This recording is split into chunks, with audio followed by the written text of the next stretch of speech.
Welcome to the SIWIKE podcast, the only podcast that shares the stuff you didn't know you needed to know about jobs, careers, and life. The SIWIKE podcast, the stuff I wish I knew earlier. Hi, everyone, and welcome to the SIWIKE Stuff I Wish I Knew Earlier podcast.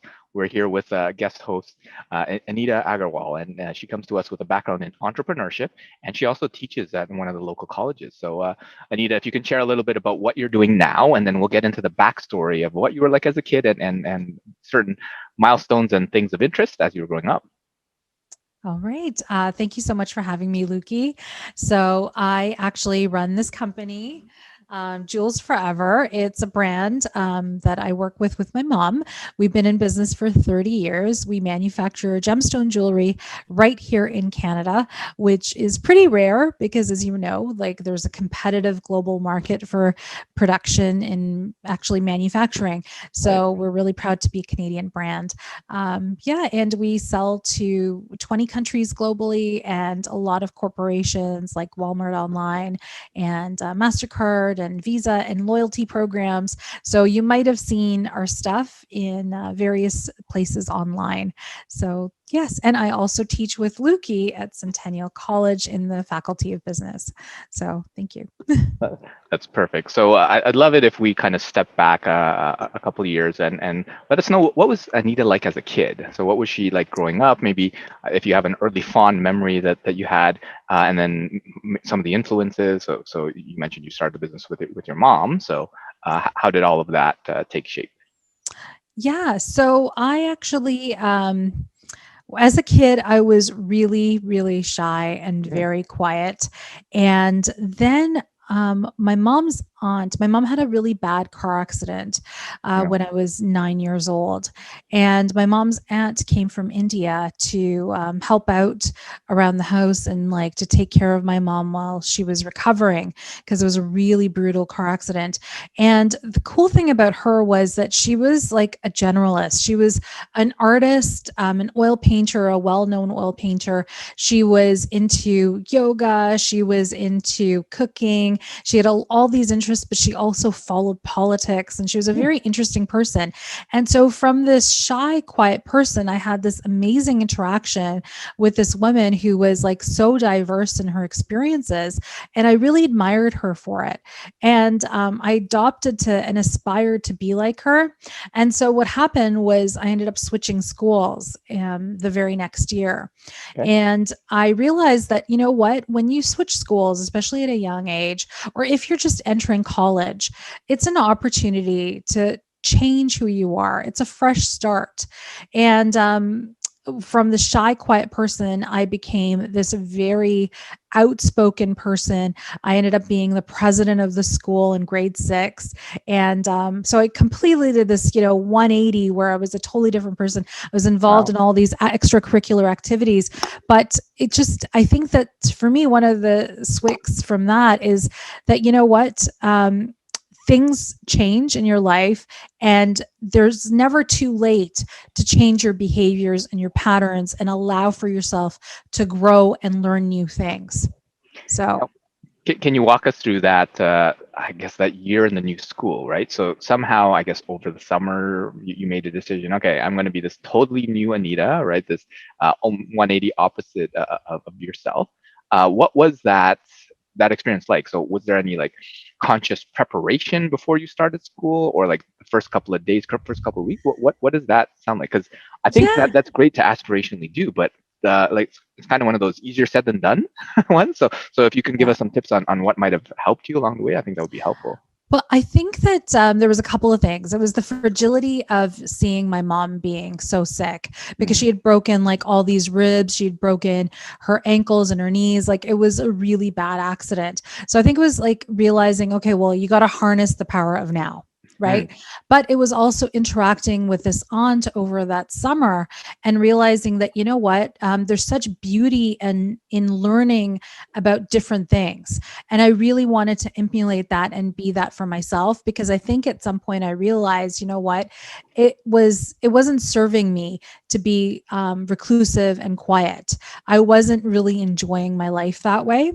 like I was shy to the point of like I had no friends. Mm. And so when I moved schools, I realized, you know what, this is an opportunity. And I really wanted to do that because so I did make a conscious effort. And I think that's the thing is when you want to do something, you have to realize what your shortcomings are in the previous way of what you're doing, and also looking at models that you want to emulate to change yourself. So I think that our personalities are fluid, our behaviors are fluid. You can learn new behaviors, you can accommodate, you can adapt, and that's always going to be every day is a new day to change who you are.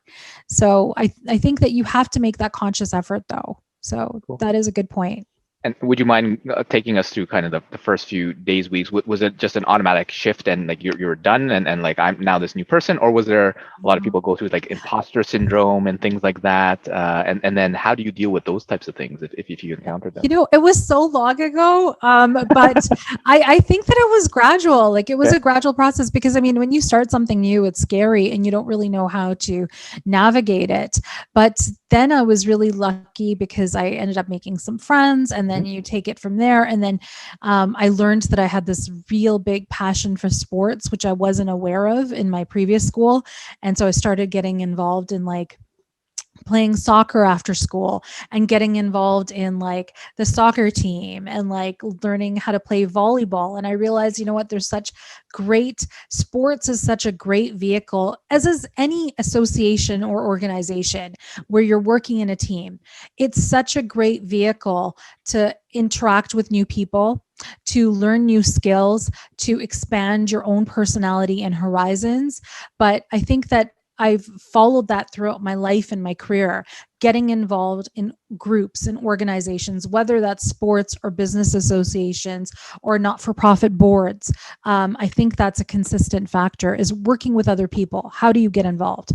And what I took from that is, as early as you can, even at 9 years old, get involved in something where you can interact with people, teams, be it sports or anything in student council or extracurriculars. I think that's an important part to kind of see where you can put yourself out into the world. But yeah, so now that you're this new person, and walk us through kind of I guess high school, university. So what were the thoughts in terms of like what you wanted to do?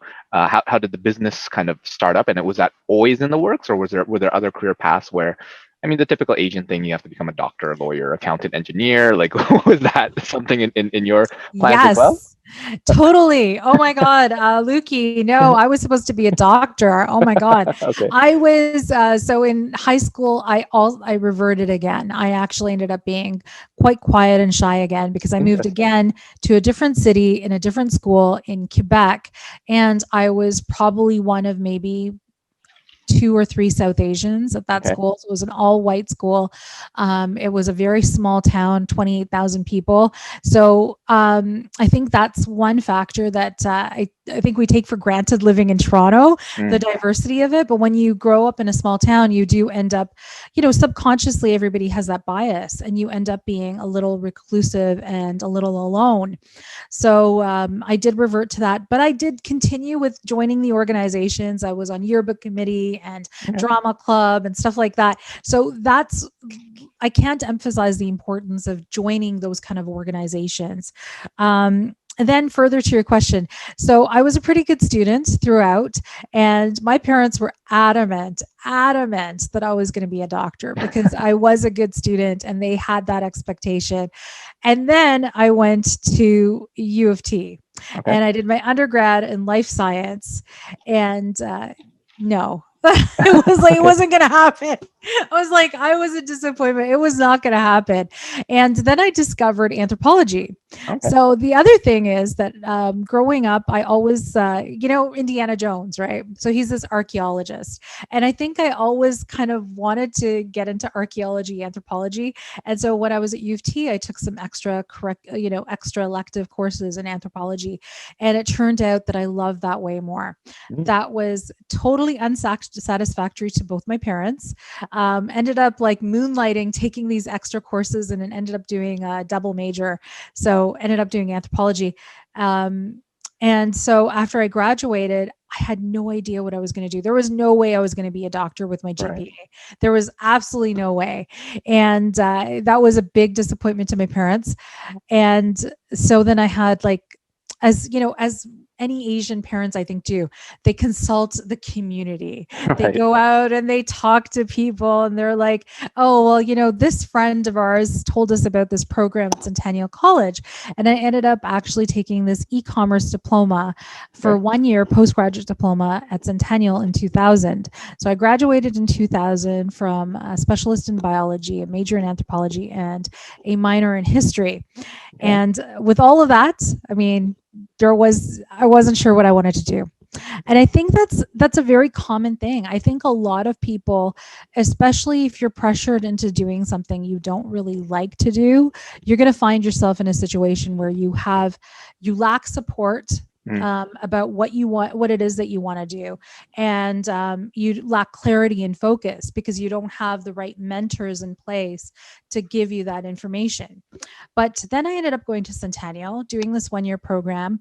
And I was really fortunate because I actually enjoyed the program a lot. And I didn't realize that I liked doing business. And I didn't realize that I liked doing, you know, working in technology. And what I discovered so much about myself in that program. And then I worked as a project manager in an IT company for a while and lost my job, as one does in the early 20s, and realized, because my parents had started this business in 91, realized that I could take that learning and actually create a website for my parents. Okay. So we were one of the first few wholesale businesses to have a fully functioning e-commerce website in the early 2000s, you know. So I guess that's another thing that I would say in terms of this SIWIKE is to say that, you know what, things that you learn, bits and pieces that you learn from different things can always be useful and applicable to future endeavors. Right. And so my taking and my knowledge from Centennial was very useful to me in my business. Sounds like one of those Steve Jobs quotes where he says like you can't you can only connect the dots when looking back, but not as you're kind of going through the process. So sounds like an amazing journey. So walk us through a little bit about now you're having a diploma with experience with e-commerce and stuff like that, and you're building that website fully functional and all that sort of stuff. Were you kind of the technical type, or you were actually coding it, or were there other people involved, or what is that process like? So I did learn how to code at Centennial. I did like the coding, but the e-commerce capabilities were beyond my scope of coding. Right. So the nice thing is, and I think that there is a huge value in being somebody who understands how businesses operate, but isn't the technical expert. So the nice thing is you can communicate the vision that you see, and you can say, this is what I want. This is how I want it. This is how a user might interact with an interface. And then you can work with somebody who has the technical expertise to bring that vision to life, because you do need that, marriage between those two skill sets to actually work with something that is going to be user facing. So yeah, I think that's one note where a lot of folks I interact with, they're not technical. They have these amazing ideas, but they always assume that, well, I have to learn to code in order to do it. So it speaks to a little bit about, well, as long as you have the vision and you're clear at what you want, then you can always find someone to help you build it. It might cost some money, yes. but either that or you have to be good at evangelizing or kind of convincing them to put in the sweat equity or whatever, but it's probably worthwhile, and your idea can come to fruition, I guess. Yeah, it's amazing because, who would have known that 15 years later we'd have things like Shopify and BigCommerce and ready-made platforms, because that time everything was hard coded, right? So. Yeah. So walk us through a little bit about now working with mom and dad, right? So you have this website coded, this business being built. Like, what is it like with mom and dad as well? They're your parents and your bosses, like in life and in business. So how does that work? And then eventually, my understanding is you're now leading the business. So how does that transition happen? So, this is the other thing, is that there's always ups and downs, right? So I worked with my parents for a few years. And then I realized my dad and I had a big disagreement because he decided to take off product numbers, and we have a catalog of 10,000 SKUs, and he decided he no longer wanted product numbers. And I had this I know you're looking at me like, what are you talking about? Massive disagreement. And I decided to quit. So I quit. Okay. So this is like 2005. And I'm like, that's it. I'm done. We can't agree on this. And I had saved a bit of money at that point and decided to go do my master's in social anthropology. And so I did my master's in social anthropology, moved to Ottawa, studied there, ended up getting a scholarship, interned at the Status of Women Canada, and really enjoyed the work that I did there. And then came back, to Toronto and ended up working at a few not-for-profits. And then my parents really wanted me to come back and work for them. So I started working for them part-time. But then life happens, Luki, life happens. And in 2010, my parents got divorced. Okay. And so my mom's like, well, look, you know what? I have this company, and because my mom started it. So she's like, what do you want me to do? And I'm like, okay, I'll come work with you full time. Okay. But that's the thing, is sometimes, things happen in your path and you end up taking those opportunities. However, because I am kind of autodidactic and I do like to try different things, and I'm a polymath, I decided to also continue my work in the not-for-profit sector. So I worked as a consultant with the federal government for the Canada Council for the Arts, because I'd also had a lot of years of experience volunteering in the arts. So that kind of led me to the second career. And so here I am, 2021. And since I was 16, I've always had a second career. So before we actually called these things side hustles, I've always had a side hustle because I just like to keep myself engaged and motivated and always learning new things. And so I guess my next SIWIKE would be this, is that in a world where you're forced to constantly be a specialist in something, where you're told, you should specialize in data analytics, or you should specialize in HR, or you should specialize as a career specialist, or you should do an MBA in, entertainment, you can be a generalist. It's okay to be a generalist. I think there's such a pressure on young people to choose this one path. And the reality is sometimes you'll just end up having opportunities, and your path to success or your career path is going to be all sorts of weird turns and cycles and directions. It doesn't have to be linear. And that might not work for everyone. Some people do prefer being specialists, but if you're a generalist and you can be 43 like I am and still not know what you're doing, and still just go with the flow and try to take opportunities as they come. So I think one of the things that has helped me, so I feel that I'm kind of in that realm where I jack of all trades, master of none, that sort of thing. But what I found is oftentimes there's an underlying, but it's one of those kind of like soft skills where it's not I'm a e-commerce expert, but I'm good at figuring out problems and making it very simple for people to understand. Right now, by taking that, I can do consulting, I can do career coaching, I can do pretty much anything. So if you can find what that thing that you probably are good at, but you just don't give yourself credit for whatever that special is, then you're probably a specialist, but it can be applied to so many different areas that you end up being a generalist. So it's kind of the best of both worlds too. Or sometimes you just enjoy learning, and sometimes that's what you're good at. You're just good at figuring stuff out, right? So don't overlook that as well. Yeah. And I think that's a really good point that you bring up, is that there's undercurrents or commonalities between all the things that you do. So like you mentioned, being a consultant, working in careers, doing coaching, there's an undercurrent between all of those. Likewise with me, so I'm the CEO of my company. I also did a bit of consulting, and I've also done teaching. And there's a commonality between all those, right? We underestimate the amount of transferable skills there are between careers. So I like to problem solve. I like to find solutions to things. And I think that works well both in teaching, consulting, as well as being a small business owner. Problem solving is something that's common to all of them. And I was watching a YouTube video by Simon Sinek, right? And then oftentimes people talk about soft skills, transferable skills, and all that. And I like the way that he relabeled them as human skills, right? These are things that are just needed to be successful as a human being, like time management, organization, effective communication, like building relationships, right?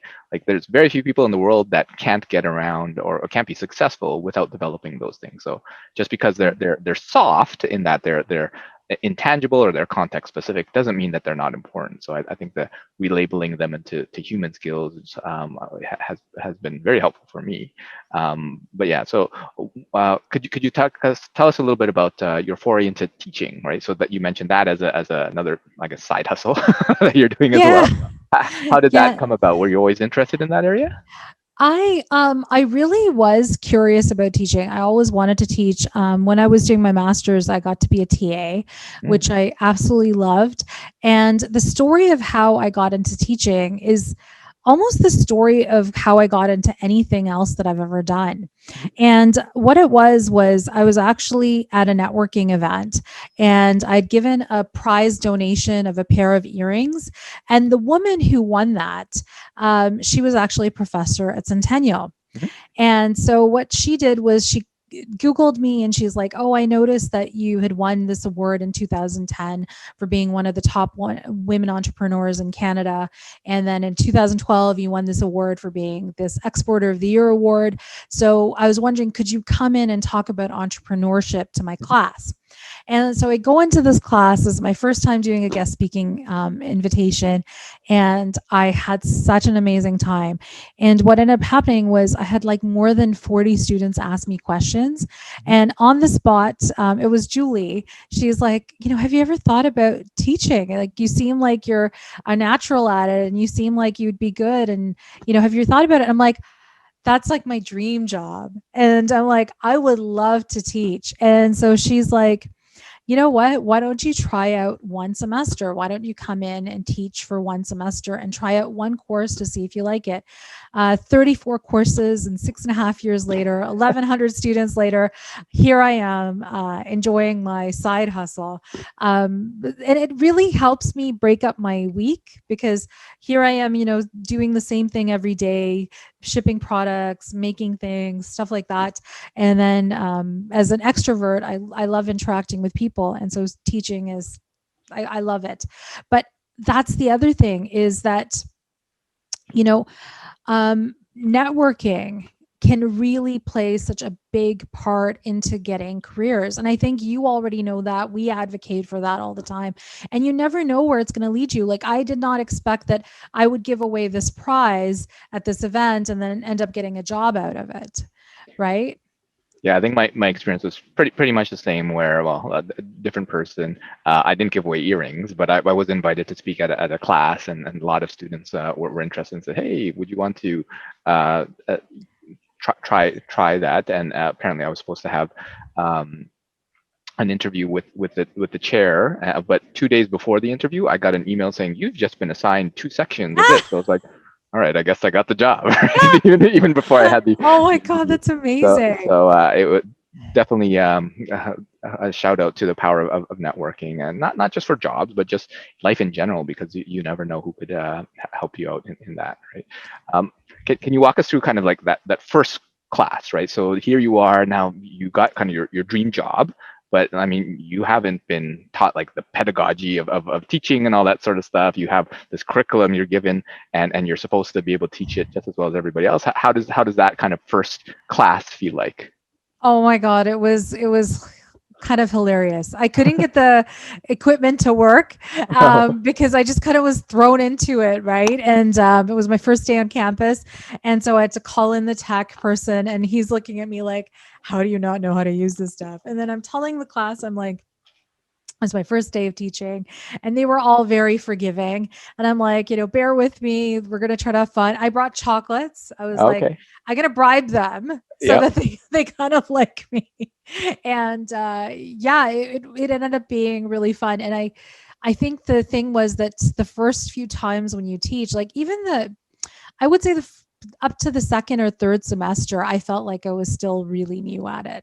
And I think that's a normal progression, right? Like they say like 6 months to a year is usually how long it takes for you to get to comfortable and feel good in the job that you're working, right?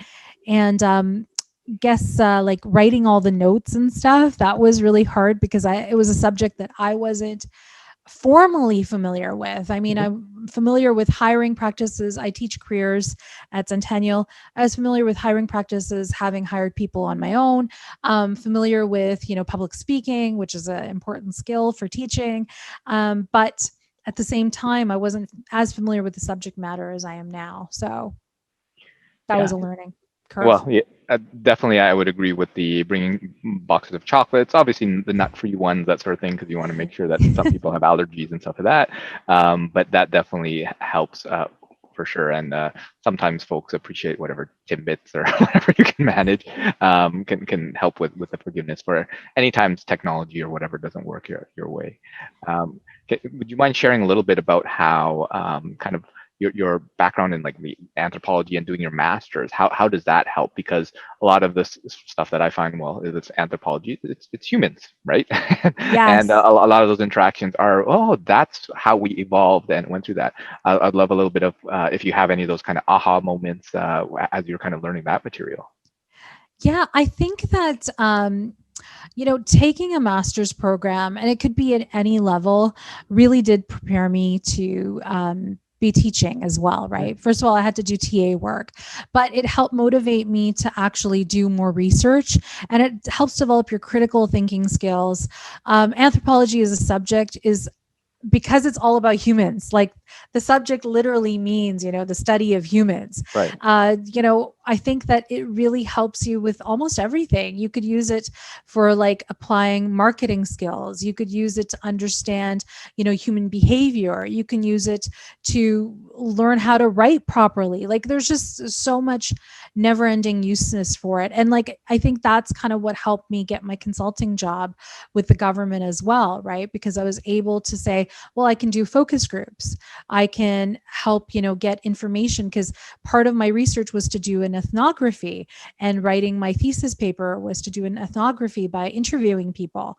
And so I think that those kind of skills, research skills, learning how to do focus groups, learning how to talk to people, all of that comes in handy. So I don't feel like, sometimes people will say, oh, well, you did anthropology. Don't you feel like you wasted your degree and your education? And I have people say that to me. I have people say that about my biology degree as well. And I'm like, not at all, because I think that the skills that you develop, those end up being part of you. And the knowledge that you gain, it ends up being a part of you, and you do use that, whether or not it's in a formal way or whether it's more in like integrating it into your daily activities. So I think that's what I would say for the case for education, I guess. Cool.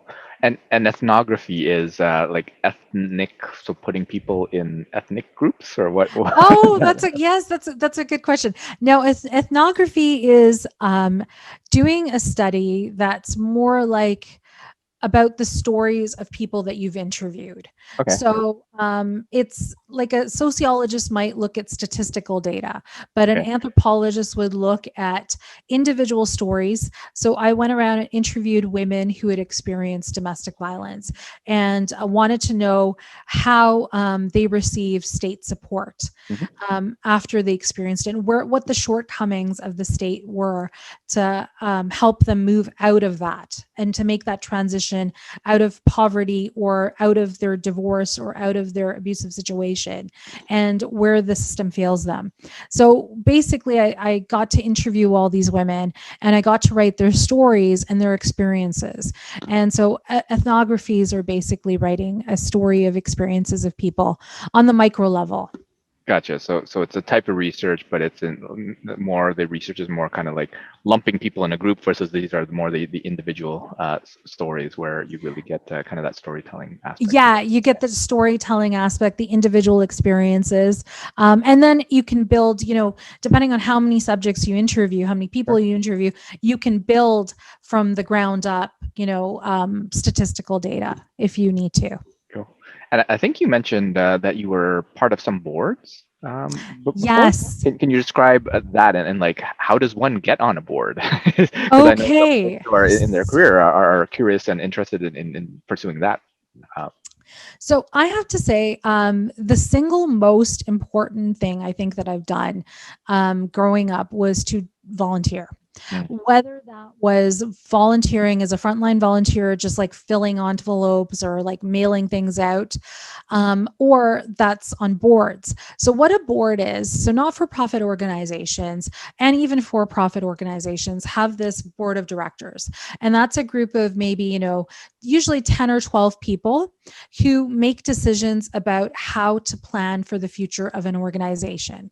And so you get to do things like vote on decisions, vote on a budget. So you get to learn how to read budgets. You get to basically work with people who have a common interest in advocating for a common issue or a common organization. mhm, So let's say, for example, I know that you were on the Scarborough Business Association. Yes. So likewise, I've been on the South Asian Visual Arts Collective Center Association, been on the Federation of Metro Tenants Associations, the Organization of Women in International Trade, and all of these had a specific focus or a topic that they were concerned about and cared about. And so being on the board of directors, you get to set out that vision, you get to vote on the minutia of how things operate, but you also feel like you can contribute to something that's bigger than yourself. And your kind of board appointments were through networking and through connections, or was there another way where you just volunteering for so long, you might as well sit in a board? How did that work? Yeah, it was interesting. One of them, actually, I applied for a job after I had worked in IT because I really liked the arts. And then somebody challenged me. He said, you know what? I hear that you keep on saying you like the arts, but why don't you just go do something in the arts, Anita, instead of just talking about it? And I was like, oh, that's an idea. And I was really scared. And I think that's what we underestimate. Like, I came from a science background. I'd never worked in the arts. And I think that there's always this fear about like how you're going to be in something if you don't have any familiarity with it. Mhm. And I knew that I wouldn't get the job. And I didn't know why I wouldn't get the job. So I was applying to be an admin assistant in this arts organization. And I went in for the interview, had a panel interview.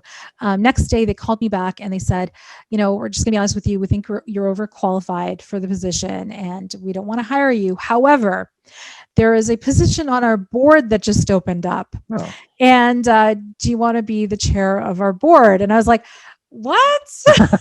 Wait a second. Like, I'm really young. Like, I think 23 or 24, and you're a fully functioning organization, and you want me to be on your chair of your board? And I'm like, I expect to just hear no from you because I don't have any arts experience. But they're like, no, well, you actually were a project manager in a company and you have a business background.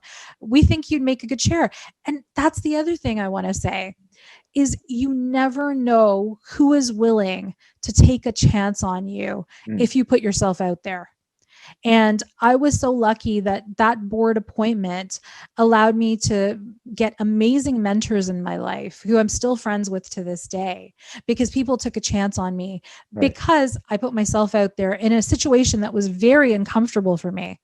I was like, there's no way. I have a zero arts background. I don't know how to do anything in the arts. And lo and behold, I joined this organization.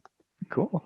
I guess that speaks to what you mentioned about putting yourself out there, right? So if you're interested in it, if you have zero experience, just go for it anyway. You never know. And then hopefully it'll at least give you some learning in terms of what you can improve for the next time.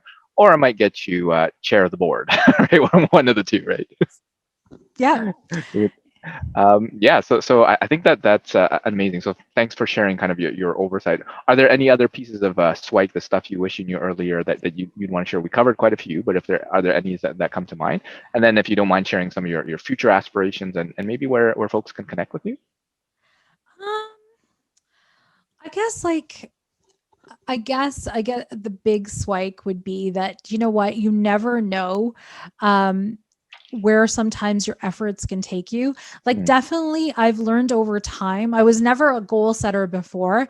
I've definitely become a goal setter now for the last 10, 15 years. And you kind of have to do that when you're running a business. You do have to set targets and goals for yourselves. But in terms of opportunities, um, don't take those risks, take those opportunities, because you really don't know where they're going to lead you. Like, I didn't expect to walk into a classroom like you, Luki, and walk out with a job. sure. That was never my intention. I just wanted to give back. And I think that's the thing, is like, when I've volunteered for things, when I've been on boards, I've always had some kind of formal paid opportunity out of them, because you never know what opportunities are going to lead you to. But also, you never know how simply being curious and giving back to the community, how that's going to lead you down a different path completely. So you can do both. You can set goals for yourself, but also be open to opportunities. Yeah, I'm a huge fan of karma in the sense of the more you give, the more you receive. So oftentimes, if you start with giving first, so volunteering and doing stuff like that, then eventually the universe decides to come back and say, hey, there's this interesting opportunity here. And sometimes just putting yourself out there leaves you open to other opportunities that you might not have ever even thought of. So yeah. So if folks are interested in connecting with you or learning more about Jules Forever, like where could they reach out and find out a little bit more? Yeah, you can reach me at my email, anita@bbjw.com. So ANITA@bbjw.com. Or you can find me on LinkedIn, Anita Agrawal. And my name's right there on the Zoom meeting. So you can Yeah, see that. Yeah. we'll put links in the show notes for folks to connect with you. And thanks so much for joining us. And hopefully we'll have you back for maybe a deeper dive in things on entrepreneurship, e-commerce, or even going from that really shy kid to now you call yourself an extrovert. So I'd be curious to see how that happened. But thanks so much for joining us. Thanks for joining us on the SWIKE, Stuff I Wish I Knew Earlier, the podcast. If you like the podcast, please subscribe on iTunes, Stitcher, or wherever you found this podcast. And if you can give us a review, that would be very appreciated.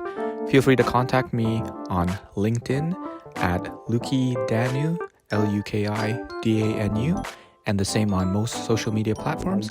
And I look forward to hearing from you. Thanks. Bye.